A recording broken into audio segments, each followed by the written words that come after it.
Bubukal ang pagkakaisa at pagbubuklod mula sa pagkakaintindihan at pagkakaunawaan. Nagagawa natin ito gamit ang isang wikang tunay na sumasalamin sa mga pamana ng kasaysayan at sa mga kolektibong adhika natin bilang isang bayan. Sa araw na ito, 3 henerasyon na ang nakalipas mula ng itaguyod ni Pangulong Manuel L. Quezon ang ating pambansang wika. Matapos ang mahabang diskurso at masalimuot na proseso, itinakda ang batayan na nagsilang sa Pilipino, ang ating wikang pambansa. Hanggang ngayon, patuloy pa rin itong pinatatatag ang ating ugnayan bilang mga Pilipino. Sinadya nga pong itapat ang paglagda sa pag-iral ng pambansang wika sa araw ng paggunita kay Dr. Jose Rizal. Minithin niya ang isang bansang malaya at may sariling pagkakakilanlan sa pagpapatibay ng pambansang wika. Napalapit tayo sa katuparan ng mithiing ito. Isinasatinig ng ating wika ang mga karanasan, mga pagsubok at tagumpay ng sambayanan, ang ating kalayaan at pang-araw-araw na gawi.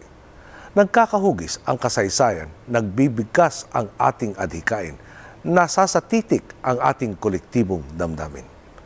Sagisag ang pagsisikap ni Rizal sa pagsusulong ng wikang pambansa sa ating mga pananagutan. Makitungo ng patas sa ating kapwa, intindihin ang mga suliraning kanilang hinaharap at iangat sila upang malampasan ang mga ito.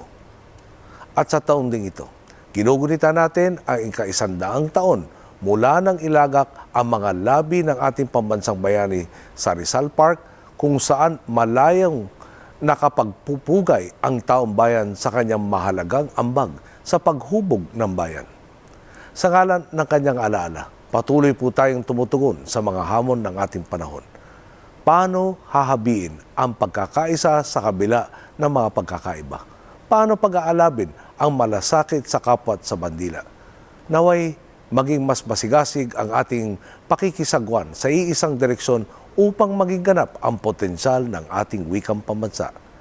Sa liwanag ng katotohanan at katapatang ipinababatid ng ating wika at ng katangi-tanging pamana ni Rizal, tumitingkad ang ating pagkakaisa, lumalakas ang ating tinig at pagkakapit-pisig tungo sa pag-abot ng ating mga mithiin.